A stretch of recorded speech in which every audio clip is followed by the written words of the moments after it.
Hello my dear friend, मैं दीक्षा चौधरी। स्वागत है आपका हमारे यूट्यूब चैनल संकल्प हमारा में।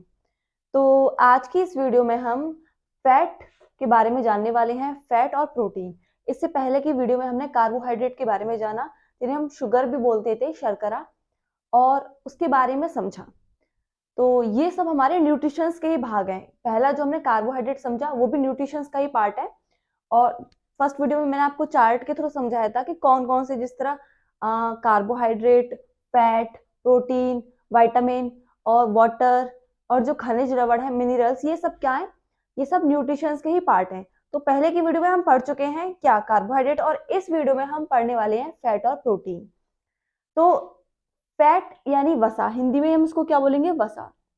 सबसे पहले हम ये जानेंगे, जब हम कार्बोहाइड्रेट लेते हैं, ये भी क्या होता है? कार्बनिक होता है। क्या होता है? इसमें भी कार्बन होती है, कार्बनिक होता है। तो फर्स्ट हमने कार्बोहाइड्रेट जब कल पढ़ा तो हमने देखा हम कार्बोहाइड्रेट ले रहे हैं तो उससे क्या बन रही है? ऊर्जा मिल रही है और हम काम कर पा रहे हैं। तो कुछ कार्बोहाइड्रेट यानी हमने खाए पदार्थ जो भी हैं, न्यूट्रिशंस, तो सारी कार्बोहाइड्रेट तो हमको ऊर्जा देगी नहीं, क्योंकि हमें जितना काम कर रहे हैं उतनी ऊर्जा की, अगर हम मानसिक रूप से काम कर रहे हैं तो हमें मतलब डेली में एक लिमिट की ऊर्जा की जरूरत होती है। जो मजदूर है उसको ज्यादा ऊर्जा की नीड है। तो जो हम भोजन करते हैं उसके सिवा जो हमारी ऊर्जा, जो हमारा कार्बोहाइड्रेट बच जाता है, कार्बनिक पदार्थ बच जाता है, वो कार्बोहाइड्रेट ही जब बच जाता है तो वो किसके रूप में कन्वर्ट हो जाता है? वो ही आगे चल के वसा, फैट के रूप में कन्वर्ट हो जाता है और फैट के रूप में जमना स्टार्ट हो जाता है। तो ये जो फैट है, वसा है, ये कहाँ पाई जाती है? ये हमारी स्किन के नीचे ही पाई जाती है। आपने मसल्स सुना होगा, जो मसल्स हैं, यहाँ लिख लेते हैं हम। मसल्स जो है हमारी, मसल्स, ये जो मसल्स हैं ये किससे मिलकर बनी होती हैं? ये मसल्स बनी होती हैं लिपोप्रोटीन के थ्रू। लिपोप्रोटीन के थ्रू बनी होती हैं। और ये लिपोप्रोटीन भी किसके होती है? ये लिपोप्रोटीन होती है lipid plus protein. Lipid plus protein, lipid plus protein. अब ये जो लिपिड है ये क्या है? ये लिपिड ही फैट है हमारा। क्या है? फैट। ये जो हम पढ़ रहे हैं फैट, ये लिपिड ही क्या है? हमारा फैट है।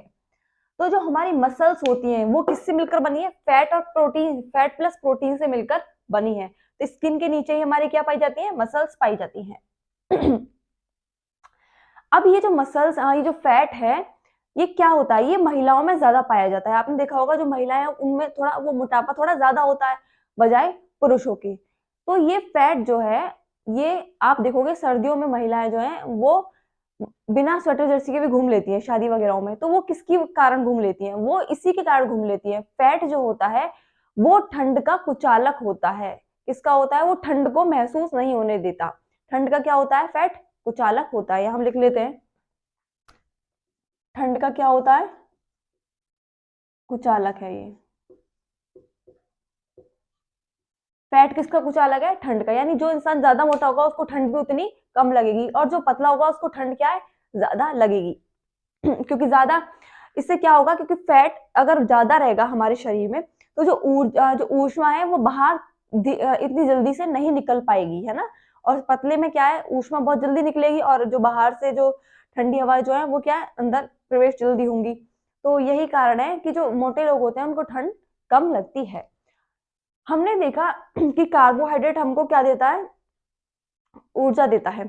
लेकिन सबसे ज्यादा ऊर्जा जो है वो हमें फैट देता है। फैट हमें 1 ग्राम में कितनी ऊर्जा देता है? 1 ग्राम में हमें देता है ये 9 कैलोरी। 9 कैलोरी, 1 ग्राम में 9 कैलोरी हमें ऊर्जा देता है। जब एक बार में फैट जब टूटता है, बर्न होता है, तो 9 कैलोरी ऊर्जा देता है।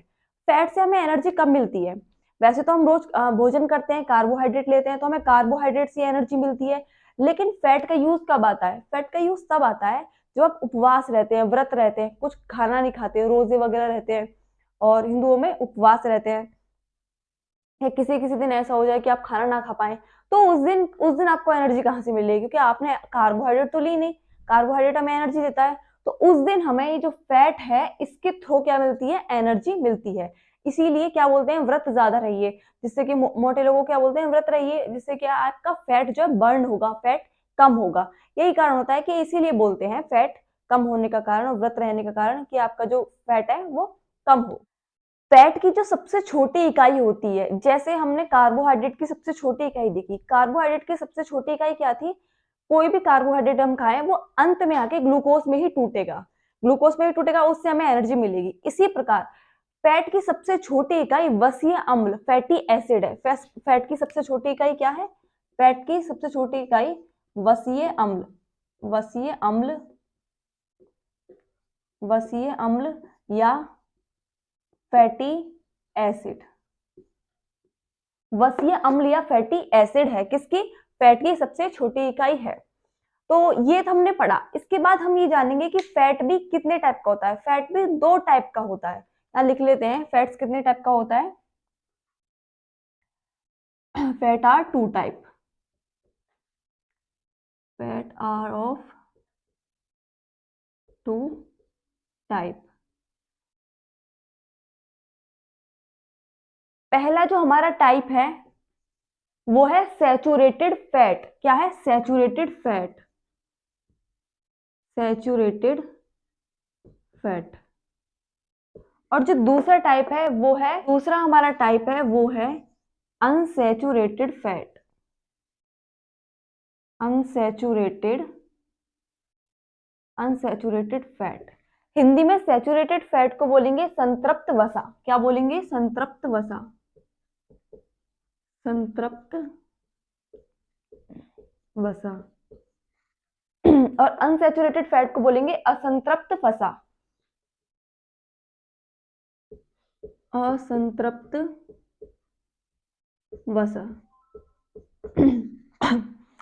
तो फैट के दो टाइप हमने देखे, पहला है सैचुरेटेड फैट संतृप्त वसा, दूसरा है अनसैचुरेटेड फैट असंतृप्त वसा, असंतृप्त वसा। अब इसमें भी कुछ अंतर है, वो अंतर क्या है, सैचुरेटेड फैट क्या है, सैचुरेटेड फैट में, सैचुरेटेड फैट जो है ये कैसा है, ये ठोस अवस्था में रहता है, सॉलिड फॉर्म में, यहां लिख लेते हैं सॉलिड फॉर्म में,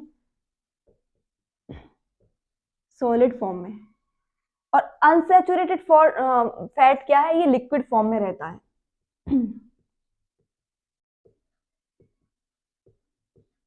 लिक्विड फॉर्म। दूसरी बात, सैचुरेटेड फैट जो है ये सॉलिड फॉर्म में कब रहता है, कमरे के ताप पर, यानी 25 डिग्री सेल्सियस, मान लीजिए हम नॉर्मल टेम्परेचर क्या है 25 डिग्री सेल्सियस पर, ये सॉलिड फॉर्म में रहता है 25 डिग्री सेल्सियस पर।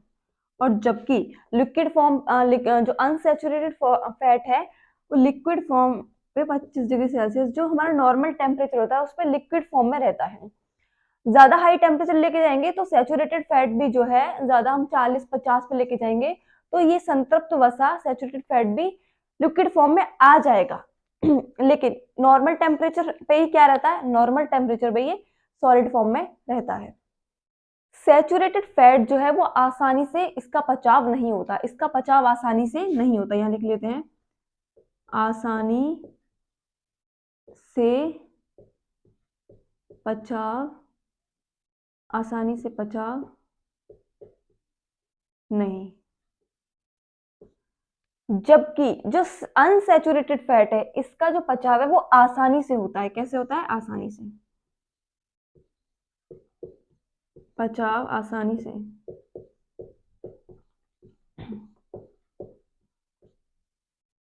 जो सैचुरेटेड फैट है ये हमें मुख्यतः किससे मिलता है, ये हमें मुख्यतः जानवरों से मिलता है। किससे मिलता है, जानवरों से, जानवरों से। और जो अनसैचुरेटेड फैट है ये हमें जानवरों से नहीं मिलता, ये प्लांट्स वगैरह से हमें मिलता है, यहाँ लिख लेते हैं प्लांट्स, पौधों से, ठीक है। तो लेकिन एक अपवाद सैचुरेटेड फैट में भी है और एक अपवाद अनसैचुरेटेड फैट में भी है। जानवरों से सैचुरेटेड फैट मिलता है, लेकिन मछली जो है वो कैसा फैट देती है, उसमें अनसैचुरेटेड फैट होता है। मछली में कैसा फैट होता है, अनसैचुरेटेड फैट, यानी मछली जो है ये इसका क्या है, अपवाद है, मछली इसके अंतर्गत नहीं आएगी सैचुरेटेड फैट के अंतर्गत। मछली किसके अंतर्गत आएगी, अनसैचुरेटेड फैट के अंतर्गत आएगी मछली। मछली किसके अंतर्गत आएगी? अनसैचुरेटेड फैट के अंतर्गत आएगी। जो हमारा सैचुरेटेड फैट है ये सॉलिड फॉर्म में रहता है, ये आपको समझ में आया होगा, और ये आसानी से नहीं पचता। साथ में ये जानवरों में पाया जाता है, जैसे कि मछली वगैरह में। मछली को इसमें क्या है? अपवाद है, और बाकी जो शेष जानवर हैं उनमें कैसा पाया जाता है? सैचुरेटेड फैट पाया जाता है। और अनसैचुरेटेड फैट ऐसा है जो कमरे के ताप पे, रूम टेम्परेचर पर क्या लिक्विड फॉर्म में रहता है। जो हम ऑलिव ऑयल, सरसों का तेल, ये सब खाते हैं, घी, तो ये सब क्या है? ये सब अनसैचुरेटेड फैट है।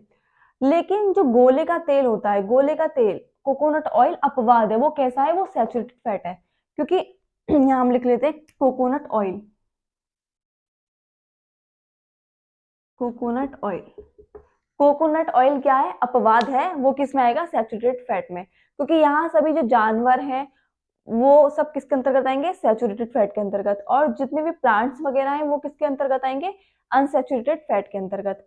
लेकिन एक अपवाद किसमें है? सैचुरेटेड फैट में। आपने कोकोनट ऑयल देखा होगा, वो जम जाता है ना? वो जम जाता है, तो यानी वो किसके अंतर्गत आएगा? सैचुरेटेड फैट के अंतर्गत आएगा। और जो अनसैचुरेटेड फैट है उसमें क्या आएगा? मछली आएगी। मछली आती है जिसमें ओमेगा 3 फैट पाया जाता है। कौन सा फैट पाया जाता है? ओमेगा 3। ओमेगा 3 फैट पाया जाता है, जो कैसा है? अनसैचुरेटेड है, यानी कमरे के रूम टेम्परेचर पे कैसा है? लिक्विड फॉर्म में होता है। इसे बैड फैट बोलते हैं, इसे गुड फैट बोलते हैं। इसे कैसा बोलते हैं? इसे बैड फैट बोलते हैं, और इसको क्या बोलते हैं? अनसैचुरेटेड को गुड फैट। लिख लेते हैं इसे भी यहाँ पर। यानी ये कौन सा है? हमारा गुड फैट है। और अनसैचुरेटेड कैसा है? बैड फैट है। यहाँ लिख देते हैं बैड फैट। Bad fat. तो आई होप आप लोगों को क्लियर हो। एक बार दोबारा से हम रिवाइज करते हैं। सबसे पहले वसा को देखा। वसा जो है वो क्या है? जब हमारी कार्बोहाइड्रेट नहीं पचती, यानी कार्बोहाइड्रेट हमारी शेष रह जाती है, तो वो किसका रूप धारण कर लेती है? वो वसा, फैट का रूप धारण कर लेती है। तो देखा हमने, ठंड की कुचालक होती है। साथ ही साथ इसमें एक सबसे ज्यादा एनर्जी किससे मिलती है? हमें वसा से ही मिलती है। 1 ग्राम में कितनी रहती है? 9 कैलोरी एनर्जी में मिलती है। और इसकी जो सबसे छोटी इकाई है वो क्या है? वसीय अम्ल, फैटी एसिड। जैसे कि हमने कार्बोहाइड्रेट को देखा, कार्बोहाइड्रेट की सबसे छोटी इकाई क्या थी? ग्लूकोज की सबसे छोटी इकाई। इसी तरह जो फैट की सबसे छोटी इकाई क्या है? फैटी एसिड, वसीय अम्ल है। उसके बाद देखा कि फैट जो है वो 2 टाइप के थे हमारे। एक सैचुरेटेड फैट, दूसरा हमारा अनसैचुरेटेड फैट। सैचुरेटेड फैट यानी ऐसे फैट जो क्या करते हैं? आसानी से इनका बचाव नहीं होता, और अनसैचुरेटेड का बचाव आसानी से हो जाता है। सैचुरेटेड ये सॉलिड फॉर्म में रहते हैं। किस पे? जो हमारा रूम टेम्परेचर होता है, सामान्य टेम्परेचर होता है, उस पे ये सॉलिड फॉर्म में रहते हैं। और कुछ हमने एग्जाम्पल देखे, जैसे कोकोनट ऑयल, क्या इसमें अपवाद है? इसके अंतर्गत आएगा। साथ में मछली जो है वो इसके अंतर्गत नहीं है। कि वैसे सभी जानवरों का जो ऑयल है, सभी जानवर जो हैं वो सब किसके अंतर्गत आएंगे? जिनमें फैट पाया जाएगा वो सैचुरेटेड फैट पाया जाएगा। और अनसैचुरेटेड फैट में देखा इनका पचाव आसानी से हो जाता है, प्लांट से पाया जाता है, मछली वगैरह। हाँ, इसमें एक मछली का ऑयल आता है ओमेगा 3 फैट, वो किसके अंतर्गत आएगा? वो अनसैचुरेटेड फैट के अंतर्गत आएगा। और ये गुड फैट होता है, और ये कैसा होता है? बैड फैट होता है। तो अनसैचुरेटेड फैट और सैचुरेटेड फैट आई होप आप लोगों को क्लियर होंगे। साथ में कुछ विटामिन भी होती हैं जो फैट में घुलती हैं। वो विटामिन कौन सी होती हैं वो हम यहाँ लिख लेते हैं। बोलते हैं ना, वसा में घुलनशील विटामिन कौन सी है? वसा में घुलनशील विटामिन जो है वो ए और डी है। कौन सी है? ए और डी। वसा में घुलनशील विटामिन है vitamin A and D, sorry B नहीं, D. Vitamin A and D वो कैसी है? वसा में घुलनशील है। विटामिन डी आपको पता ही होगा, सूर्य से प्राप्त होती है, और भी अन्य पदार्थों से प्राप्त होती होगी। जान लेंगे अभी आगे जब हम विटामिन पढ़ेंगे। तो विटामिन ए एंड डी किस में घुलनशील है? वसा में घुलनशील है। पेपर में क्वेश्चन आ सकता है कि वसा में घुलनशील विटामिन बताइए, तो कौन सी है? Vitamin A and D. अब इसके बाद हम जानेंगे, फैट हमने पढ़ा, साथ ही साथ अपने एक नाम और सुना होगा, कोलेस्ट्रॉल। कोलेस्ट्रॉल क्या होता है? ये कोलेस्ट्रॉल की वजह से बहुत बीमारियां होती हैं। तो वो क्या होता है? पहले हम इसे मिटाते हैं, फिर हम कोलेस्ट्रॉल के बारे में जानेंगे। तो नेक्स्ट हम जानेंगे कोलेस्ट्रॉल। कोलेस्ट्रॉल कितने टाइप का होता है? कोलेस्ट्रॉल कैसे हमारे शरीर में बनना स्टार्ट हो जाता है? तो हेडिंग डाल लेते हैं कोलेस्ट्रॉल की।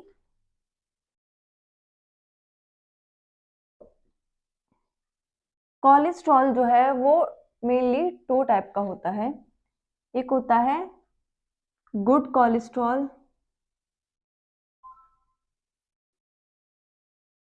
गुड कोलेस्ट्रॉल, एंड सेकंड जो होता है वो होता है बैड कोलेस्ट्रॉल, बैड कोलेस्ट्रॉल। दो टाइप के कोलेस्ट्रॉल होते हैं, गुड कोलेस्ट्रॉल और बैड कोलेस्ट्रॉल। जो हमारा गुड कोलेस्ट्रॉल होता है ये होता है हाई डेंसिटी लिपोप्रोटीन,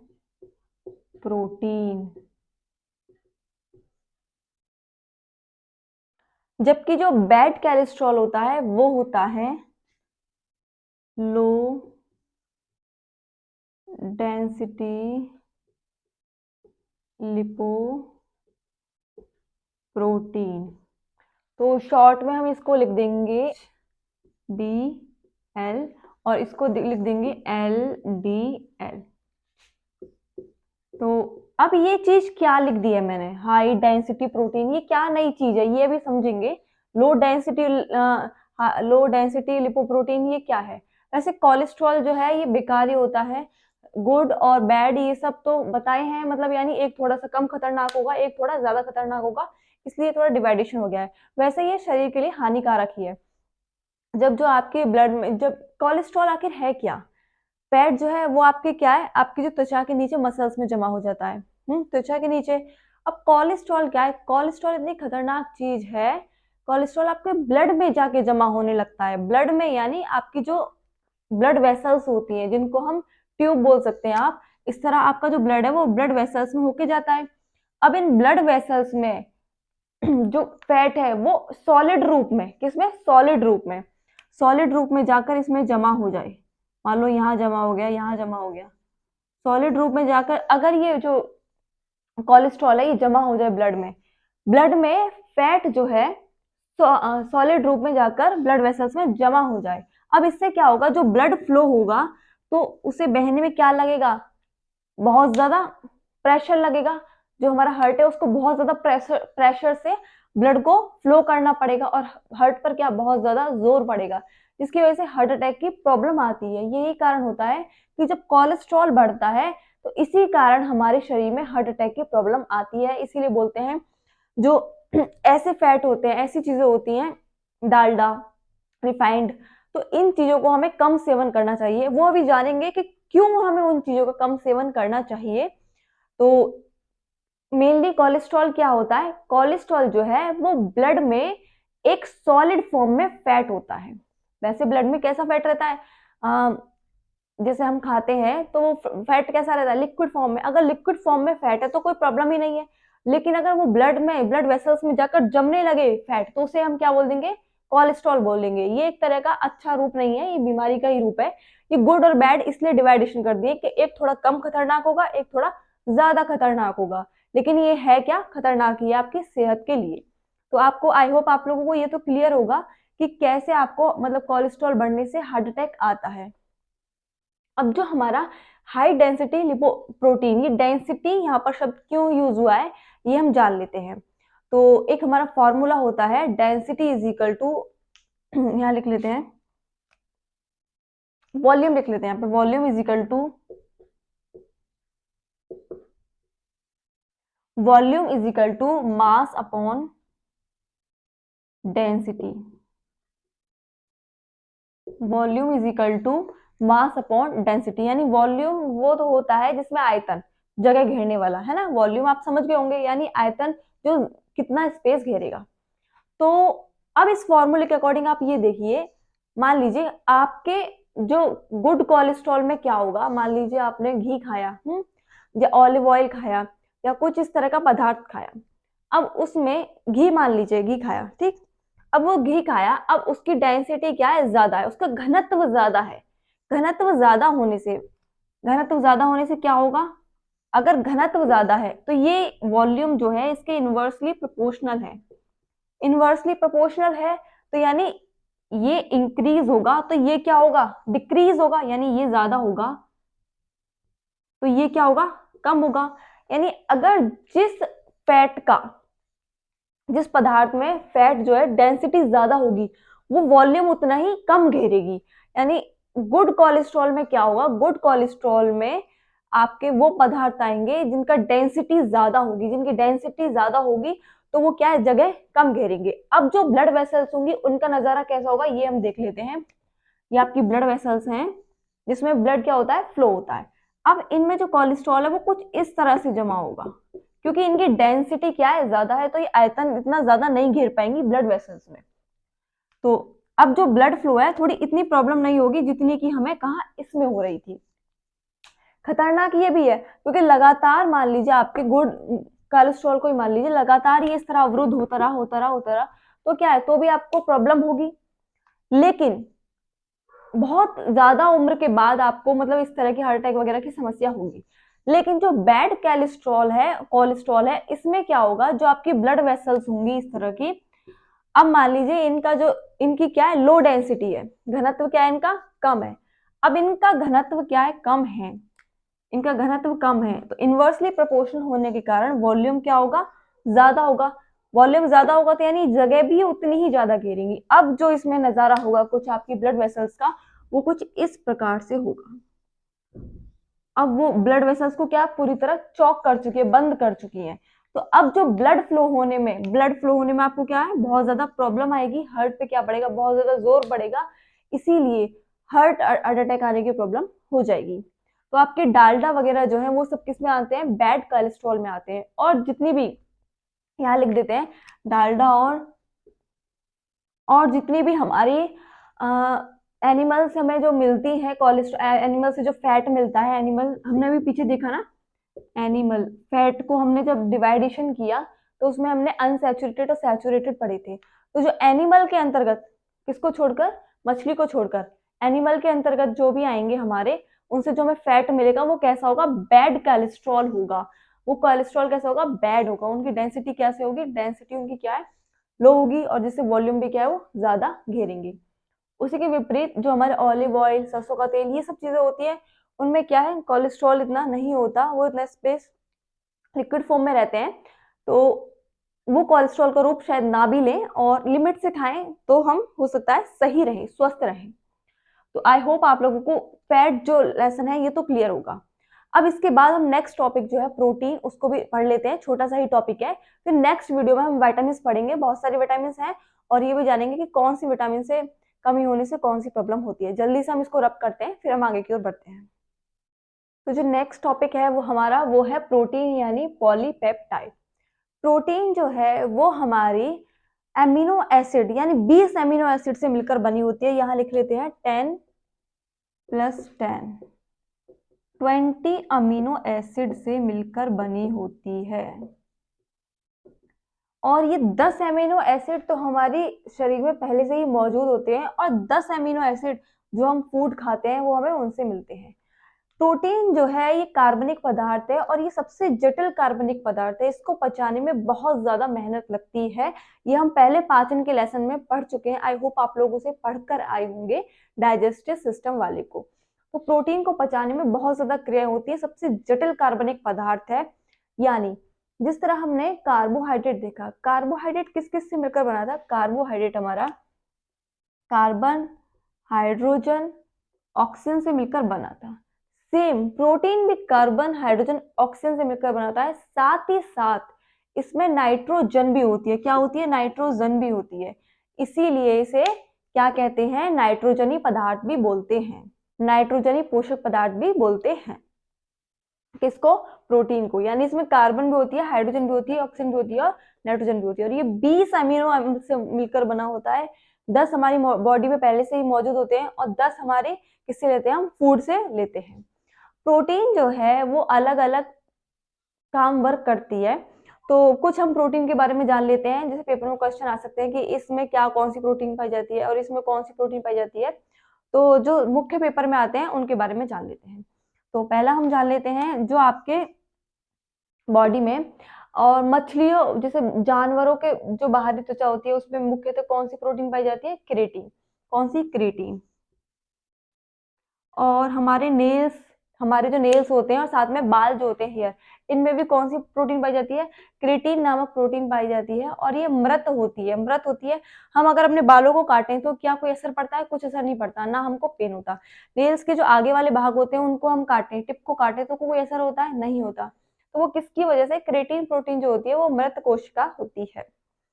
साथ ही साथ ये किसमें पाई जाती है? मछली वगैरह की चमड़ी जो ऊपर बाहर की होती है, कुछ जानवरों की, और जानवरों में पाई जाती है। साथ में जो हमारी गाय और भैंस होते हैं उनके सींगों में और उनके खुरों में कौन सी प्रोटीन पाई जाती है? केराटिन प्रोटीन पाई जाती है। आप उनके सींगों को ऊपर से काटेगा तो उसको कोई पेन नहीं होगा, ना ही खुरों में। तो वो किसके कारण? केराटिन प्रोटीन जो होती है वो मृत होती है। अच्छा, अगर पेपर में क्वेश्चन आ सकता है दूध में कौन सी प्रोटीन पाई जाती है, तो दूध में प्रोटीन पाई जाती है कैसीन नामक। दूध में कौन सी प्रोटीन पाई जाती है? कैसीन। कैसीन नामक प्रोटीन किस में पाई जाती है? दूध में। दूध में कौन सी प्रोटीन पाई जाती है? कैसीन नामक प्रोटीन पाई जाती है। इसी प्रकार जिस तरह दूध में कैसीन प्रोटीन पाई जाती है, उसी तरह गेहूं में कौन सी प्रोटीन पाई जाती है? गेहूं में पाई जाती है ग्लूटेन। गेहूं में पाई जाती है ग्लूटेन। क्या है ये? गेहूं। ये पेपर क्वेश्चन में आ सकते हैं कि गेहूं में कौन सी प्रोटीन पाई जाती है? ग्लूटेन प्रोटीन पाई जाती है। इसी तरह दूध में कौन सी पाई जाती है? कैसीन नामक प्रोटीन पाई जाती है। और हमारे ब्लड में कौन सी प्रोटीन पाई जाती है? रक्त में। रक्त में पाई जाती है हीमोग्लोबिन। हीमोग्लोबिन। हीमोग्लोबिन जो आपने रेड कलर का पिगमेंट सुना होगा कि रेड कलर का जो रंग होता है वो किसके कारण होता है? हीमोग्लोबिन के कारण। ये क्या है? ये एक प्रोटीन ही है। और ये हीमोग्लोबिन किससे बनता है? आयरन से। इसका स्रोत क्या है? आयरन, लोहा। तो इसका स्रोत क्या है? लोहा। और ये क्या है? प्रोटीन है। रक्त में कौन सी प्रोटीन पाई जाती है? हीमोग्लोबिन। अब हम ये जानेंगे हमारी आईज में भी कुछ प्रोटीन्स पाई जाती हैं, उनके बारे में भी जान लेते हैं। अब अगर हमारे शरीर में प्रोटीन की कमी हो जाती है तो कौन से रोग हो जाते हैं? हमारे शरीर में अगर प्रोटीन की कमी हो जाती है तो हमें मेरास्मस नाम का रोग हो जाता है। कौन सा? मेरास्मस। मेरास्मस। और साथ में हो जाता है क्वाशीरियोरकर। क्वाशीरियोरकर। यॉर्कर। क्वाशीरियोरकर। क्वाशीरियोरकर कुछ इसी तरह लिखा जाएगा, क्वाशीरियोरकर। मेरास्मस और क्वाशीरियोरकर नाम के रोग हो जाते हैं प्रोटीन की कमी के कारण। प्रोटीन जो है वो बालक अवस्था में बहुत ज्यादा महत्वपूर्ण है। जो बालक का विकास होता है, शारीरिक विकास होता है, वो प्रोटीन के कारण ही होता है। हाइट वगैरह बढ़ना और पूरा शारीरिक विकास होना, तो ये किसके कारण होता है? प्रोटीन के कारण। इसीलिए जो बच्चे होते हैं उनको हम प्रोटीन यानी दूध ज्यादा पिलाते हैं, क्योंकि उसमें कौन सी प्रोटीन पाई जाती है? कैसीन नाम की प्रोटीन पाई जाती है, ताकि बालक का पूर्णतः विकास हो पाए। और प्रोटीन की कमी के कारण कौन सा रोग पाए जा रहे हैं? मेरास्मस और क्वाशीरियोरकर रोग हमें पाए जाते हैं। इसके बाद हम जानेंगे कि आईज में कौन सी प्रोटीन पाई जाती है, वो भी जान लेते हैं। जो हमारी आईज होती हैं उनमें दो प्रकार की सेल्स पाई जाती हैं। ये जो प्रोटीन है ये नियंत्रित करती हैं, नियंत्रण करती हैं। तो हमारी जो आईज है उनमें दो प्रकार की सेल्स पाई जाती हैं। एक हम यहाँ लिख देते हैं कोन सेल, कोन सेल। और दूसरी हमारी होती है रॉड सेल। कौन सी होती है? Rod cell. कोन सेल और रॉड सेल। जो कोन सेल है इसमें हमारी होती है ऑप्सिन नामक प्रोटीन। कौन सी होती है? ऑप्सिन नामक प्रोटीन। ये जो ऑप्सिन नामक प्रोटीन है ये कोन सेल को क्या करती है? नियंत्रित करती है। नियंत्रित करती है किसको? ऑप्सिन नामक प्रोटीन। इसी प्रकार जो हमारी रॉड सेल्स होती हैं उन्हें कौन नियंत्रित करता है? उनको नियंत्रित करता है रोडोप्सिन। कौन करता है? रोडोप्सिन। रोडोप्सिन नामक जो प्रोटीन होती है वो किसको नियंत्रित करती है? वो करती है रॉड सेल को। जो कोन सेल है इसके जरिए हम दिन में देख पाते हैं, और जो रॉड सेल है इसके जरिए हम रात में देख पाते हैं। तो जब हमें दिन में देखने की मदद होती है और हम कलर्स वगैरह प्रॉपरली देख पाते हैं, तो वो किस प्रोटीन की वजह से देख पाते हैं? ऑप्सिन प्रोटीन जो है वो कोन सेल को नियंत्रित करती है। अब जिसमें ऑप्सिन प्रोटीन नामक की कमी हो जाती है, जैसे आपने सुना होगा डे ब्लाइंडनेस भी होती है, एक नाइट ब्लाइंडनेस होती है, एक जो दिन में कलरों में भेद ना कर पाए। आपने सुना होगा कि कुछ लोगों में कलर ब्लाइंडनेस होती है, जिसमें वो कलरों का प्रॉपरली भेद नहीं कर पाते, काला नीला रंग और इन सब में प्रॉपरली भेद नहीं कर पाते ये कौन सा रंग है।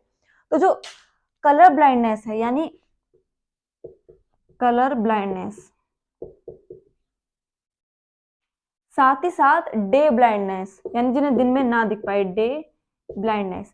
कलर ब्लाइंडनेस और डे ब्लाइंडनेस किसके कारण होते हैं? ये ऑप्सिन प्रोटीन की कमी के कारण होते हैं। इसी प्रकार जिसको नाइट ब्लाइंडनेस होती है, यानी शाम होते ही कुछ इंसान ऐसे होते हैं शाम होते ही दिखना बंद हो जाता है, जैसे हमें रात में प्रॉपर्ली नहीं दिख पाता, उन्हें शाम से ही नहीं दिख पाता। तो वो जो नाइट ब्लाइंडनेस होती है वो किसके कारण होती है? वो होती है रोडोप्सिन के कारण, यानी नाइट ब्लाइंडनेस। नाइट ब्लाइंडनेस किसकी कमी कारण होती है? रोडोप्सिन के कमी के कारण होती है। जो उल्लू है वो रात में प्रॉपर्ली देख पाता है। उल्लू क्या है? रात में प्रॉपर्ली देख पाता है।